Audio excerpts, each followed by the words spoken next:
Assalamualaikum warahmatullahi wabarakatuh. Halo teman-teman semua, gimana kabarnya hari ini? Semoga baik-baik saja dan mari terus berikan dukungan kita terhadap timnas Indonesia. Teman-teman, kalau soal dukung-mendukung, saya kira kita sudah tidak henti-hentinya terus mendukung timnas kita, timnas Indonesia. Namun masalah yang menjadi PR sampai sekarang dan belum ada jawabannya di tubuh timnas Indonesia adalah masih kurangnya atau tidak adanya sosok striker tajam di lini serang timnas Indonesia. Beberapa hari yang lalu mencuat kabar bahwa PSSI tengah menyiapkan seorang striker yang bakal dinaturalisasi setelah Kevin Dix. Tapi PSSI sendiri mengaku bahwa masih terdapat kendala dalam proses naturalisasi pemain yang berposisi sebagai striker. Rekomendasi diakui sudah ada, tapi masih tadi ada kendala begitu. Kemudian teman-teman sekalian, beberapa hari yang lalu juga, ini juga sempat disampaikan oleh teman-teman yang sudah menonton konten-konten saya sebelumnya, sudah memberikan komentar bahwa nama Ole Romeni lah yang muncul ke publik sebagai sosok pemain berikutnya yang bakal dinaturalisasi. Saya mencoba melakukan riset dan beberapa media massa memang memberitakan bahwa Ole Romeni dirumorkan bakal tiba di Indonesia pada bulan November 2024 ini. Berarti bulan ini. Apa maksudnya untuk menjalani proses naturalisasi sebagai warga negara Indonesia atau WNI.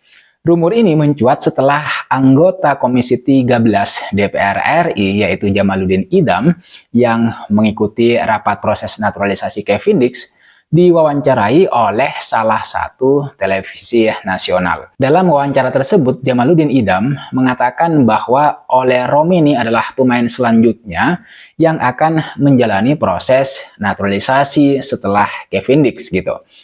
Sebenarnya anggota DPR ini, Jamaluddin Idam ini tidak secara langsung mengatakan bahwa Ole Romeni lah yang akan dinaturalisasi. Memang tidak ada ucapan semacam itu. Dia hanya mengatakan bahwa timnas Indonesia masih punya Ole Romeni yang dinilai sebagai striker mumpuni yang bisa menjadi tumpuan harapan bagi timnas Indonesia dalam waktu dekat. Itulah sebenarnya perkataan Jamaluddin Idam saat diwawancarai oleh Kompas TV. Bahkan dia menjelaskan bahwa yang paling dekat dan realistis untuk kemudian dinaturalisasi Ole begitu. Maksudnya Ole Romeni. Menurut dia, naturalisasi Ole Romeni sangat penting bagi timnas Indonesia karena selama ini memang yang paling urgent untuk kemudian dipenuhi adalah striker. Kemudian juga diberitakan oleh okezone.com bahwa akun yang membocorkan kedatangan Mads Hilgers dan Eliano Reinders ke Indonesia, yaitu @nusantara_bowlers, juga sudah memberi kode gitu teman-teman. Akun ini membagikan foto oleh Gunnar Solskjaer yang memeluk Harry Maguire di unggahan terbarunya. Disinyalir itu merupakan kode dari Ole Romeni untuk segera merapat ke timnas Indonesia. Nama Ole Gunnar itu diprediksi merujuk kepada nama Ole Romeni sendiri. Akun tersebut menulis begini, kalau belum ciuman jangan percaya, kita tunggu aja, pura-pura kaget aja ntar. Jadi gitu unggahannya. Ini adalah dua bocoran mengenai perkembangan calon pemain naturalisasi kita, yaitu Ole Romeni. Jika kabar tersebut benar, maka itu akan menjadi kabar yang sangat membahagiakan untuk seluruh pecinta timnas Indonesia. Karena tenaga Ole Romeni nanti bisa digunakan saat timnas Indonesia melakukan laga tandang ke markas Australia di tanggal 20 Maret tahun 2025 dan kemudian menjamu Bahrain di tanggal 25 Maret di tahun yang sama, masih tahun depan memang. Terlepas dari apakah kabar tersebut benar atau tidak teman-teman, yang pasti begitulah yang disampaikan oleh Komisi 13 DPR RI, Jamaluddin Idam dalam wawancara dengan Kompas TV. Yang pasti lagi teman-teman, timnas kita memang sedang membutuhkan sosok pemain depan, sosok seorang striker yang bisa menambah daya gedor timnas Indonesia untuk kemudian menghajar lawan-lawannya, terutama di lanjutan putaran ketiga kualifikasi Piala Dunia 2026 zona Asia. Apakah sudah terlambat jika Ole Romeni baru bersepakat untuk kemudian dinaturalisasi bulan ini? Saya kira tidak, teman-teman. Karena di tahun 2025, Indonesia masih punya 4 laga yang bakal dimainkan untuk kemudian memperbaiki posisi Indonesia di klasemen grup C. Kehadiran Ole Rom ini bakal menambah daya gedor, daya serang timnas Indonesia. Kalau mau realistis sebenarnya, di putaran ketiga kualifikasi Piala Dunia ini memang timnas Indonesia membutuhkan sosok striker atau pemain depan yang sudah matang, baik matang secara usia maupun secara kualitas. Kenapa saya bilang membutuhkan pemain depan yang sudah matang, teman-teman? Ya, karena kita sekarang sedang memperebutkan tiket lolos ke Piala Dunia. Tiket lolos otomatis ke Piala Dunia 2026 atau paling realistis ya saat ini kita sedang berjuang agar timnas Indonesia masuk ke dalam jajaran 4 besar di klasemen sementara, di klasemen grup C, di mana peringkat ketiga dan keempat bakal lolos ke putaran keempat. Untuk membantu misi ini, saya kira memang mau tidak mau kita harus semacam memiliki striker baru yang murni striker untuk kemudian mempertajam daya gedor timnas kita, timnas Indonesia.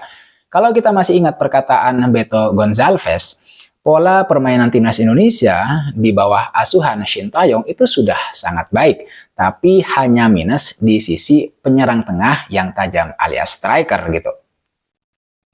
Walau bagaimanapun teman-teman, timnas kita memang tidak memiliki striker murni atau pemain yang posisinya memang benar-benar sebagai striker. Sementara ini kita masih mengandalkan Rafael Struijk dan Ragnar Oratmangun yang posisinya itu sejauh ini tidak tergantikan.